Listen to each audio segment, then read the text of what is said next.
Texas wide receiver Matthew Golden has been a big riser throughout this pre-draft process and just ran the fastest time at the combine with a 4.29 40-yard dash. Does that reflect on his tape, and what about his game translates best to the next level? Let's dive into the tape and talk about why he's not only been rising throughout this process, but how he's going to be able to make an immediate impact on whatever offense he's drafted for. So the big thing about Texas when you watch their offense is it's all predicated on timing, getting the ball out on the right at the right place and the right time. And Matthew Golden right here, you see a bit of a condensed split from the offense up on the short side of the field, lots of space out here. That means the defense has to worry more about the outward parts of the field. So one thing you're going to notice is that Kentucky's going to shift into a cover 3 defense here. Matthew Golden at the bottom of your screen of this formation is going to attack Maxwell Harrison directly. So he's going to widen him out to the right first and open up more area to the middle of the field on that side. You see how he goes out first and then straightens upward. He makes the DB basically believe he's either going to run a two-way to the upfield or go back to the out. So right here again, there's that intention route from that condensed split. He takes it out there and then he's going to come up the field here, widening that defensive back and giving him more space. And once he does that, he's going to clear this hook defender right there. You see he's trying to make contact with him right there. But as soon as you get some widening here, you got safety coming this way. That opens up a nice big area of the field right there.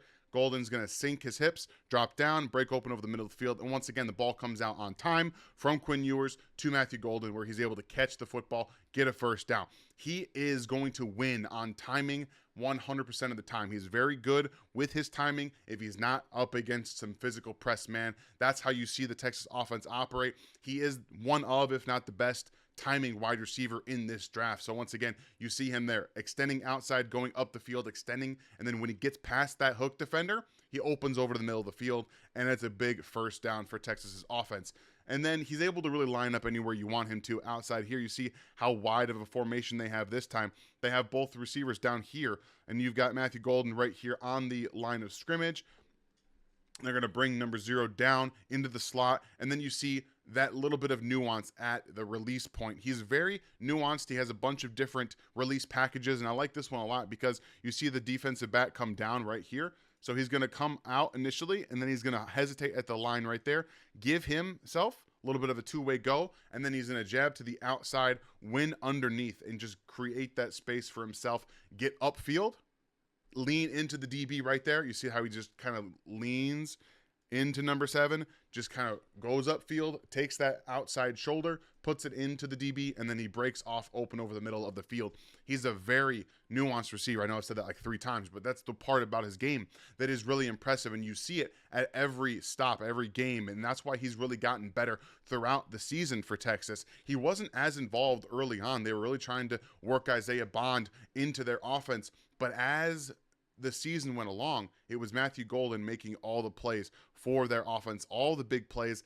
And when you watch how he wins, this is the most impressive part. He's always watching the DB, leverage, identifying space, and what the coverage is. So you have that off defender right there. Again, using acceleration and speed to get upfield right here. And then he breaks down as soon as the hips of that defensive back open to the sideline right there. He stops and he's wide open. Again, also you see Quinn Ewers throwing the ball out on time, realizing that there is no one there underneath, and he can get that football to Matthew Golden, who does a really nice job of turning upfield into that space vacated from the DB. And then, he does get tackled. That's one thing you're not going to see a ton of from Matthew Golden is broken tackles and missed tackles forced. That's not really his area. He's much better with timing, spacing, beating zone, and then route manipulation to create space for himself. So everything that he does, from the route running, the releases, to the stem manipulation, all of those things really translate well for his game.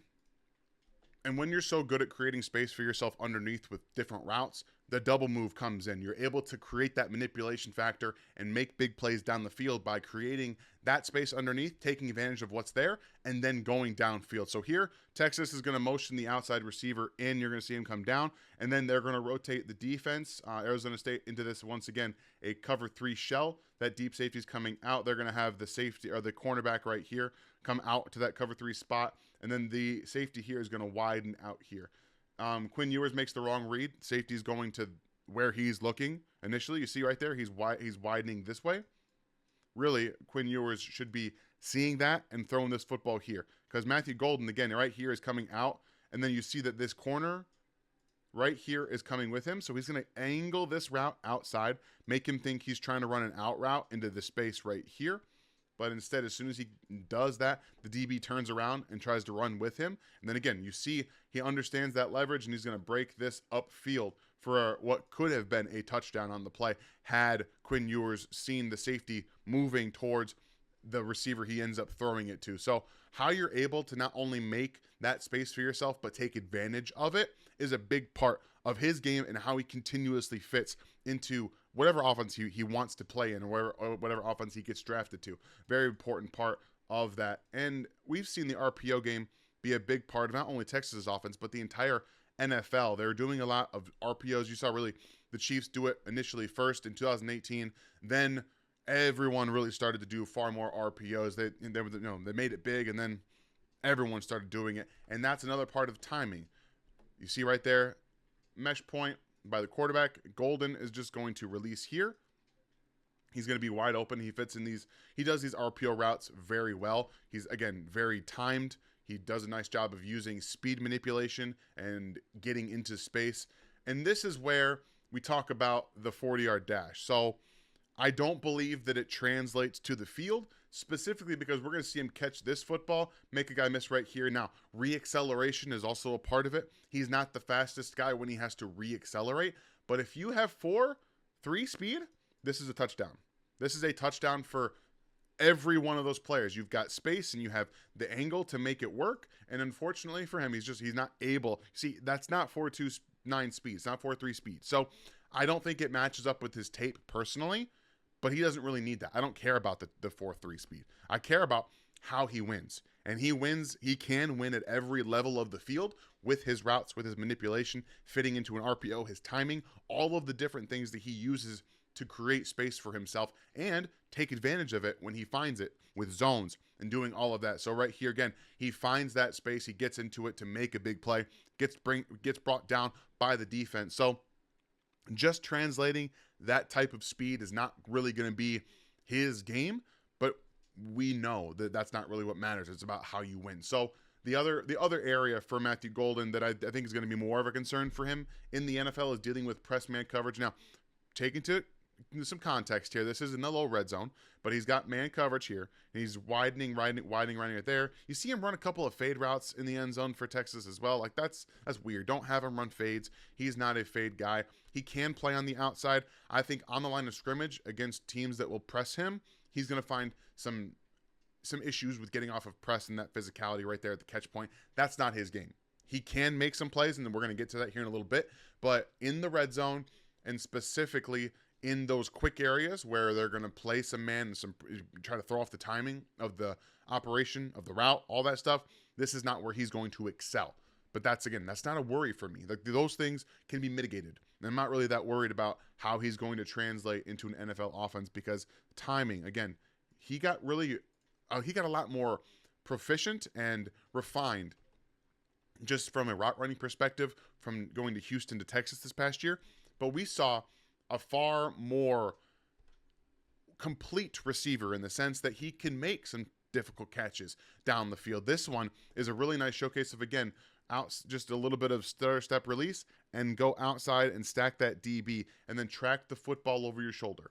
This is where I thought he improved a dramatic amount. And flashing those late hands, right? You want to make the DB wait and wait and wait. If you're putting your hands out there too far, he's going to be able to play the catch point and take that football, either smack it away or rip the ball out afterwards. So here, nice job timing that perfectly. Really nice ball placement here from Quinn Ewers as well. Body control at the sideline, understanding that he's got space, right?